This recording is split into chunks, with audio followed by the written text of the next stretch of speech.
ఈ వీడియోకి ఒక స్టోరీ ఉందనమాట. అదేంటంటే ముందు రోజు నైట్ అయితే నాకు మా హస్బెండ్ నాకు రేపు నైట్కి ఉగ్గాని అని బజ్జి తినాలనిపిస్తుంది, సో రేపైతే చెయ్యి అనేసి అన్నారనమాట.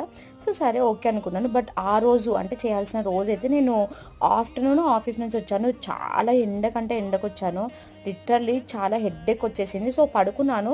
కొద్దిసేపు అలా నాపేద్దాం అనుకునేసరికి ఒక గంటన్నర సేపు పడుకుంటే చీకటి అయితే పడిపోయింది. సో ఫాస్ట్గా లేసి గుర్తొచ్చేసి సో ఆయనకి ఇష్టమైన ఉగ్గాని అని బజ్జీ అయితే చేశాను. బట్ కొంచెం హెల్త్ అప్సెట్గా ఉండడం వలన ఉగ్గాని అయితే హైలైట్గా వచ్చింది. టేస్ట్ అయితే సూపర్ అంటే సూపర్గా ఉంది, ఎమ్మీగా. అండ్ బజ్జీలు అయితే కొంచెం ఫ్లాప్ అయినట్టు అనిపించింది నాకు.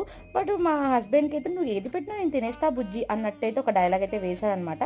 సో అలా మనస్ఫూర్తిగా ఇష్టంతో ప్రేమతో అన్నీ కలిపి ఆ ఉగ్గానీలు అయితే వేసేసి నేనైతే రెసిపీని అయితే తయారైతే చేసేసాను అనమాట. సో ఈ ఉగ్గానీలో షేర్వా కానీ లేకపోతే నిమ్మకాయ వేసుకొని తింటే మాత్రం నిజంగా అన్నీ సూపర్ అంటే సూపర్ ఉంటుంది. మీకు ఎంతమందికి ఇష్టం?